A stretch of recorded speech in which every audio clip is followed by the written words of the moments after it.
দর্শক, অর্থ বাণিজ্যের পাশাপাশি আজ আমরা আলোচনা করব ভারতের দেয়া ট্রান্সশিপমেন্ট সুবিধা বাতিল, বাংলাদেশের প্রভাব ও বিকল্প পথ নিয়ে। আর এই বিষয়ে আলোচনার জন্য এখন আমাদের স্টুডিওতে আছেন Bangladesh freight forwards association buffer সভাপতি কবির আহমেদ। এ সময়ের বাণিজ্যে আপনাকে স্বাগতম।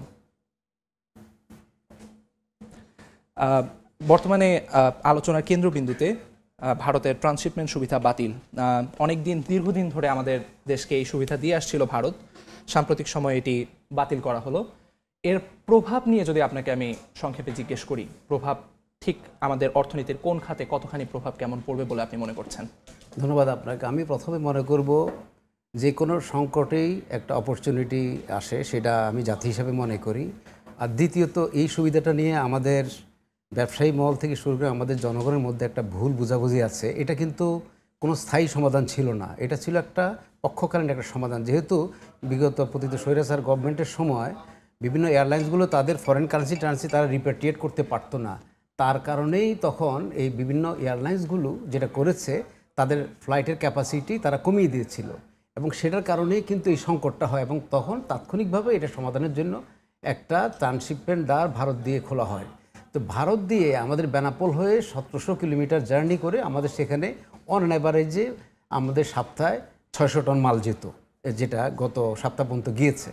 তো সেটা নিয়েই এখন আমাদের সংকটটা।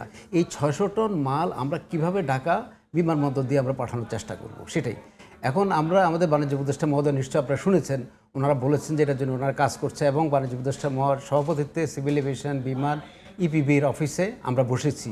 ইপিবির ভাইস প্রেসিডেন্ট জনাব আনোয়ার হোসেন, উনি অত্যন্ত দক্ষভাবে এই জিনিসটা উদ্যোগ নিয়েছেন এবং আমরা আশা করছি অচিরে এটার সমাধান হবে। তবে হ্যাঁ, আমরা যেটা ব্যবসায়িক দিক থেকে, বাফার দিক থেকে আমরা সুপারিশ করব যে আমরা যদি আমাদের গ্রাউন্ড হ্যান্ডলিংয়ের কস্টটা কমায় নিয়ে আসতে পারি, স্ক্যানিংয়ের চার্জটা আমরা ওমিট করে দিতে পারি, তাহলে সেই ক্ষেত্রে আমরা কমপক্ষে 20 থেকে 22 সেন্ট আমরা সাশ্রয় করতে পারবো।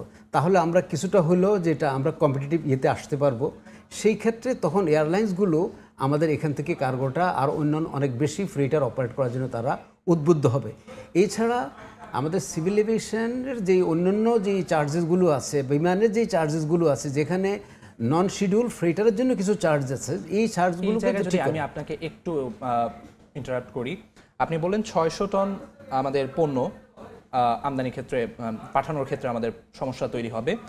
এই মুহূর্তে খুবই অল্প সময়ের মধ্যে আমি কি শাহজালাল আন্তর্জাতিক বিমানবন্দর দিয়ে যা করছিলাম, এর বাইরে চট্টগ্রাম বা অন্য কোনো পোর্ট দিয়ে আমরা কি তাৎক্ষণিকভাবে এই 600 টন পাঠানোর কোনো ব্যবস্থা করতে পারি কিনা?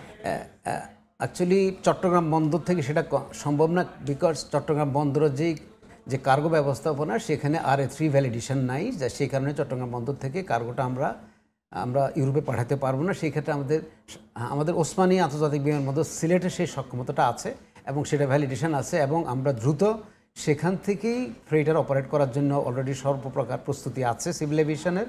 এবং আপনারা জানেন যে ইন্ডিটেক্স বায়ার, যেটা স্পেনের সবচেয়ে বড় বায়ার, তারা সেখান দিয়ে তাদের ফ্লাইট অপারেট শুরু করবে অচিরেই। তো আমি সামগ্রিকভাবে যেটা আমরা বলতে পারি যে আমরা যদি সবাই মিলে চেষ্টা করি, সরকারের সদিচ্ছা তো নিশ্চয়ই আছে আমি মনে করি, এবং আমরা ব্যবসায়ীভাবে আমরা সবাই মিলে চেষ্টা করবো যে আমরা এই সংকট থেকে উত্তরণের জন্য, কারণ আমরা এটার একটা স্থায়ী সমাধান আমাদের দরকার। আমাদের এয়ারপোর্টের ক্যাপাসিটি বিল্ড আপ করতে হবে, আমাদের এয়ারপোর্টকে আরও অনেক এফিশিয়েন্ট করতে হবে। আর আশা করি আমরা যখন আমাদের তৃতীয় টার্মিনালে, নতুন টার্মিনালে যাব, তখন আরও নতুন নতুন এয়ারলাইন্স আসবে এবং আমাদের তখন ক্যাপাসিটিটা বিল্ড আপ হবে। আচ্ছা, এখন আমাদের কর্তৃপক্ষ মহল থেকে যে কথাগুলো আসছে যে এই সমস্যাটা শুধুমাত্র বাই এয়ার বা আকাশ পথে আমাদের আমদানি রপ্তানির ক্ষেত্রে সমস্যাটা তৈরি হচ্ছিল, সড়ক পথে সেই সমস্যা এখনও ভারতে আছে। কিন্তু আপনি আবার বলছেন যে ভারতের মধ্য দিয়ে যে আমাদের আমদানি রপ্তানি, এটি আসলে স্থায়ী কোনো সমাধান না। তো এই সুযোগ যে আমাদের, আপনি বলেছিলেন যে কোনো সমস্যা আসলে জাতিগতভাবে একটা নতুন অপরচুনিটি ক্রিয়েট করে, তো এই সমস্যার দিক থেকে সমাধান করতে গিয়ে আমরা সেই স্থলপথ, আকাশপথ সব দিক থেকে কি একটা স্বয়ংসম্পূর্ণ আমাদের হাব তৈরি করা সম্ভব কিনা? এখানে একটু শুধু আমরা যেটা ভারত বাতিল করেছে, এটা শুধুমাত্র দিল্লি দিয়ে বেনাপোল পেট্রাপোল হয়ে দিল্লি দিয়ে যেটা আমরা রপ্তানি করতাম সেইটুকু সেটা বাতিল করেছে। আমরা কিন্তু দিল্লি দিয়ে এখানে ওদের যে আমদানি নিয়ে আমাদের কোনো প্রবলেম নেই। আমাদের শুধু যেই 2020 সালে প্যান্ডামিকের পরে আমরা যে সার্ভিসে সেখান থেকে চালু করা হয়েছিল, বিকজ তখন এত ব্যাকলগ ছিল, সেটা তখন এছাড়া কোনো উপায় ছিল না। তো যার কারণেই ওই অর্ডারটা ওনারা বাতিল করেছেন। বাট আদারওয়াইজ আমাদের আর অন্যান্য বিশেষ করে ভুটান, নেপাল সহ অন্যান্য যে বাণিজ্যগুলো আমাদের হচ্ছে থ্রো ভারত ট্রানজিট, সেগুলো নিয়ে কিন্তু কোনো অসুবিধা নাই। আর আপনার রেলিভেন্ট কোশ্চেনে আমি বলবো যে হ্যাঁ, আমাদের সত্যিকার অর্থে আমাদের একটা টেকসই ব্যবস্থাপনা দরকার। যে আমাদের তো বিডার চেয়ারম্যান বলেছেন, দেখেছেন মাতারবাড়িকে আমরা হয়তো আমাদের একটা ট্রান্সশিপমেন্ট হাব হবে, এতে আমাদের ডিউটি ফ্রি হাব সেটা হতে পারে।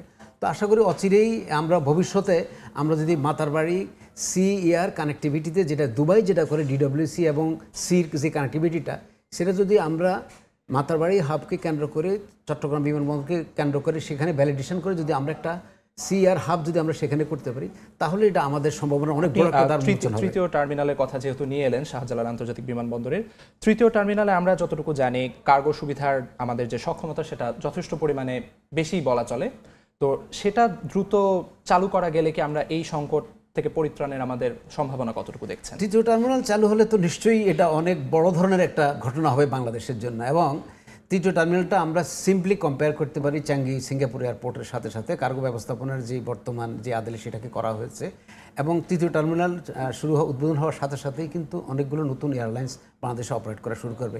এখনই কিন্তু অনেকগুলো এয়ারলাইন্স অলরেডি পাইপলাইনে আছে, যেটা হয়তো আগামী 3-4 মাসের মধ্যে আসবে। তো আমি সামগ্রিকভাবে বলবো আমাদের খুব দ্রুত আমাদের তৃতীয় টার্মিনালটা উদ্বোধন হয়ে যাওয়া দরকার। বিকজ এটা কিন্তু একদম সম্পূর্ণ রেডি আছে, যেখানে সরকার এবং সিভিল এভিয়েশন অথবা গ্রাউন্ড হ্যান্ডলিং নির্বাচন নিয়ে হয়তো কোথাও একটা জটিলতা আছে, সেটার জন্য এটা বিলম্বিত হচ্ছে। তৃতীয় টার্মিনাল যদি চালু হয়ও সেক্ষেত্রে আপনি চার্জের কথা বললেন কিছুক্ষণ আগে, সেই চার্জগুলো কমানো সাপেক্ষে আমাদের কি কোনো সুফল আসবে কিনা?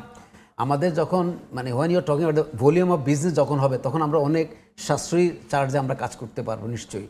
এবং সরকার এবং সিভিল এভিয়েশন খুব পজিটিভলি চার্জটাকে খুব ড্রাস্টিক্যালি রিভিউ করার জন্য চেষ্টা করছে। এবং আমার মনে হচ্ছে আগামী 2-3 দিনের মধ্যে আমরা একটা সুসংবাদ পেয়ে যাব, আমাদের চার্জটা ড্রাস্টিক্যালি রিভিউ হবে।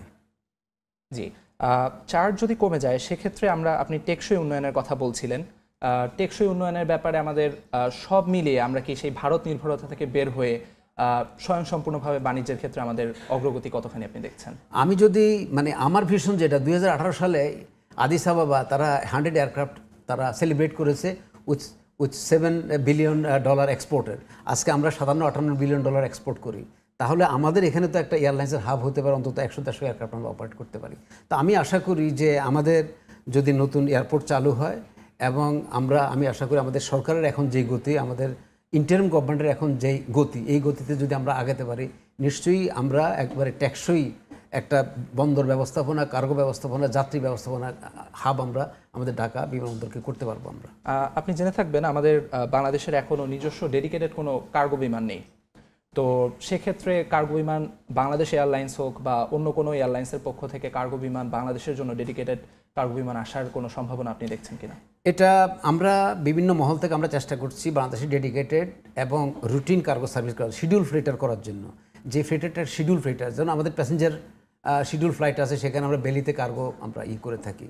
তো আমরা যদি কার্গো শিডিউল ফ্রেটার করতে হয় তাহলে আমাদের কিছু চ্যালেঞ্জ সেখানে আছে। বিকজ আমাদের ইনবাউন্ড কার্গোর একটু কনস্ট্রেইন্ট আছে, যার কারণে আমাদের ফ্রেট নেগোসিয়েশন, ফ্রেট ভলিউমে আমরা সেটা কাভার করতে পারছি না, কম্পিটিটিভনেস আমরা করতে পারছি না। তো আমি আশা করি যখন আমাদের আরও অনেক বড় পরিসরে যখন আমরা থার্ড টার্মিনালে যাব, তখন হয়তো আমাদের এটাকে ফেস করা আমাদের জন্য খুব সহজ হবে। এবং আস্তে আস্তে যেহেতু আমাদের ইম্পোর্ট ভলিউমও বাড়ছে, তখন আমরা হয়তো একটা কম্পিটিটিভ রেট আমাদের ইনবাউন্ড আমরা পাবো, তখন আমাদের এক্সবাউন্ডের এটাকে আরও অনেক ভালোভাবে নেগোশিয়েট করতে পারবো। আমরা বাণিজ্যের এই সংকট খুব দ্রুতই পরিত্রাণ পেয়ে যাই ইনশাল্লাহ, এই কামনা করে আপনাকে ধন্যবাদ জানিয়ে শেষ করছি। ধন্যবাদ সময় টিভির দর্শককে।